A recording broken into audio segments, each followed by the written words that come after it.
Copelo, buenas tardes, un placer visitarlo aquí en el gremio. Quería consultarle básicamente sobre este anuncio de aumento del 37,8% para los choferes de colectivos del interior del país hace algunas semanas.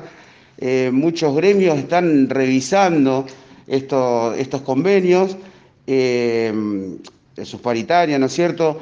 ¿Cómo se encuentra el sector de la UTA más acá en Rosario respecto a esta situación? Bueno, o sea, nuestra organización afortunadamente pudo terminar de cerrar el convenio paritario, como vos decías, del 37,5 acumulativo. Eh, esa paritaria requiere de adecuaciones a distintas escalas que hay en jurisdicciones, cosa que se está llevando adelante, particularmente acá en la seccional lo vamos a poder hacer tanto en el transporte urbano como de la media distancia.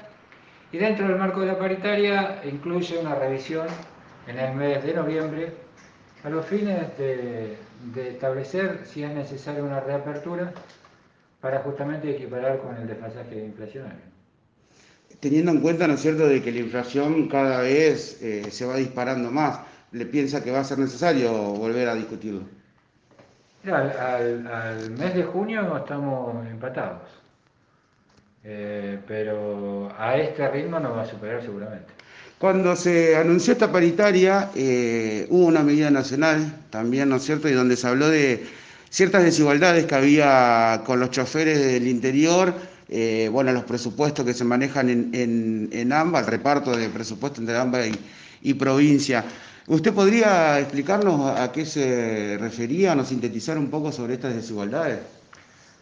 A ver, quiero interpretar que la desigualdad que te referís son los montos de subsidio que reciben los empresarios, que en el ámbito del AMBA y Capital Federal son en relación un 85% contra un 15% que reciben el resto del país, ¿no? Esto es histórico, ¿no es cierto, Sergio? Siempre fue así. Ha tenido peores etapas que fue con el gobierno anterior, donde para el resto de la provincia canceló todo tipo de ayuda, dejándolo prácticamente en un 5% de ese total. Con la llegada del actual gobierno, en principio habían intentado equiparar, cosa que es muy difícil porque 85-15 es muy difícil de equiparar. Bueno, y después la llegada de la pandemia, esto lo ha dejado de lado, que es uno de los motivos con los cuales nosotros, conjuntamente con otros compañeros de otras jurisdicciones, estamos en continuos conflictos porque llega el día de cobro y esos subsidios no han llegado. Acá hay una cuestión. Uno es el anuncio que puedan hacer y otra es la efectividad, la efectivización de ese aporte. Porque los tiempos, lo hemos dicho el año pasado y han estado ustedes muchas veces, los tiempos de los políticos no son los tiempos de los trabajadores. Y eso vive permanentemente. Digamos que ese punto está en casi todos los conflictos, ¿no es cierto? Porque anuncian que se negocia, que se arregló, pero después, como dice usted, efectivizarlo es otro tiempo, digamos. Sí, que muchas veces hasta los compañeros que estamos al frente de un gremio, cuando uno transmite a trabajadores, a las trabajadoras que se ha logrado un acuerdo paritario y cuando no llega el dinero, el que tiene un cierto descrédito es el dirigente, ¿no? Siempre recae sobre los trabajadores. Y sí, y sí. Sergio, el año pasado, bueno, en este recorrido que hicimos, ¿no es cierto?, de los conflictos, en una entrevista, tuvimos una entrevista que me pareció un poco más interesante que las otras, y usted mencionó que los empresarios fueron espectadores de lujo del paro. Quiero consultarle primero, ¿lo sigue sosteniendo? Y después, ¿cómo está la relación entre el gremio, el sector de los trabajadores, ¿no es cierto?, los empresarios, y bueno, el Estado también, que forma parte de este servicio público? Sí, ellos fueron, son y serán espectadores de lujo. Eh, con, a ver, con el agregado que son empresarios o dueños de colectivos planeros, porque hoy si no fuera por Dueños de colectivos planeros. planeros, sí. Y ¿A qué se refiere esto con no eso? está dicho con falta, Despectivamente. no despectivamente, no. Porque hoy la actividad vive gracias al subsidio nacional, provincial y en el caso del transporte urbano del municipal. Entonces el empresario, al no tener recaudación, lo que hace es distribuir esos subsidios, esos planes. ¿Sí? Hace un pasamano del dinero. Cuando llega a los pagos, estamos hablando de la mayoría de buena voluntad, porque también los hay, y en algún momento lo hubo, de que de ese subsidio tomaban una parte para administrar la empresa, gasto de la empresa, cuota de colectivo y demás. Entonces, la mayoría, o lo que hace recibe un dinero, lo pasa. De ahí el tema de planeo, no efectivamente. No, no, claro, es muy claro. Digamos que todavía el empresariado no está a la altura entonces del escenario mundial prácticamente que tenemos a raíz de la pandemia y la crisis que nos atraviesa.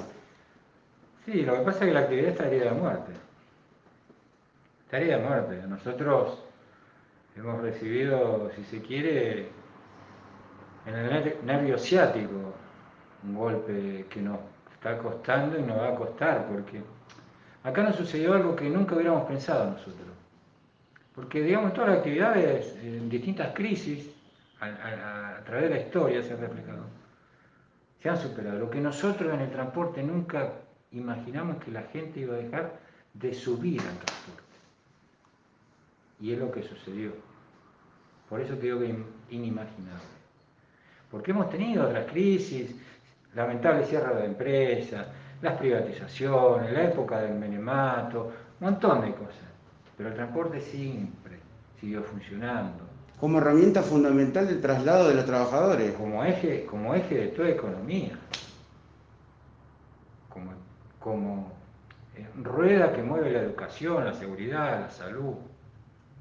Entonces, nunca, te reitero, pensamos que nos iba a pasar lo que no pasó. La gente no sube. Y lo que sube no alcanza para un sistema que está pensado de otra forma. El Estado debería estar más presente, se puede decir, pero digo, más consistente en las decisiones que toma al respecto. Y esto lo digo también para que me haga un análisis sobre la modificación que hubo a partir de este año, ¿no es cierto?, con el tema de los colectivos, que se sacaron móviles, que cambiaron los recorridos.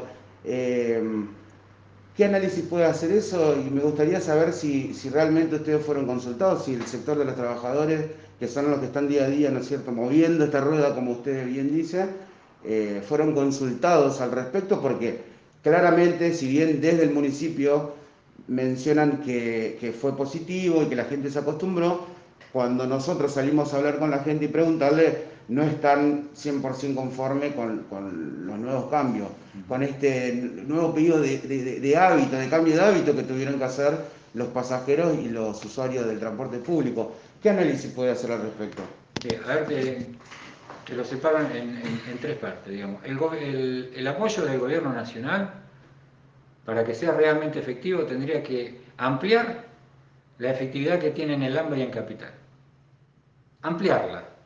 Porque si acá el dinero que ellos envían, en vez de llegar a los 45 días, llegara los 3 días antes de que termine el mes, nosotros al menos cobraremos en tiempo y forma. Mirá qué detalle.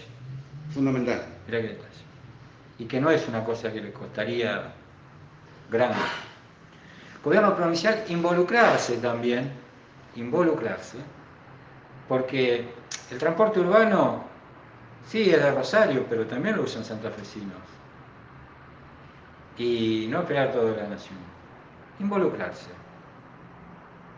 Y el gobierno municipal, a lo que en tu última parte, que ha hecho esta emergencia, y la gente lo toma porque no tiene otra cosa. Obviamente se han reducido las frecuencias, no, se han ampliado la frecuencia, se ha reducido la cantidad de coches, se redujo las líneas, se han unido 3 líneas en una. Y puedo preguntar a la gente, ¿está conforme? No, la gente no está conforme. Si la gente lo que quiere es una mayor frecuencia, colectivo cada 5 minutos, cada 10 minutos. Entonces, cuando vos dejás prestar servicio, la actividad comienza a entrar en riesgo, porque buscan otras alternativas. A ver, hay gente que tiene la suerte de irse a Europa y trae de Europa las ideas de la bicicleta pintada de un color o de la bicisenda o de otra cosa. Europa, chiquitito así, con nuestro país. La inseguridad que tenemos. Hay un montón de factores que hoy el transporte no da respuesta a eso. No da respuesta porque no hay un servicio que a la gente la atraiga. Sí. Entonces, para estar 20 minutos, 25 minutos, 30 minutos en una esquina, de última agarrar la bicicleta. Si el palazo me lo voy a comer en la esquina o me lo voy a comer arriba de la bicicleta. ¿Está claro? No hay opciones, digamos, eso es lo que siente la gente, que no tuvo opciones de elegir al respecto de esto. Sí, digamos, en principio por ahí nosotros lo acompañamos porque nos permitió seguir manteniendo la cantidad de compañeros, cobrando en 2 veces, en 3 veces, pero bueno, cobrando la totalidad. Ahora, como algún concejal dijo, esto tiene que tener una fecha de vencimiento, porque una emergencia debe ser acotada en el tiempo, porque si no, esto puede producir de que el servicio siga como está en la actualidad y hoy no responde a la demanda de la ciudadanía. ¿Piensa que va a modificarse? Hay, hay una de las empresas que no podría, devolvió 50 unidades. No le podría dar respuesta a eso. 50 coches devolvió.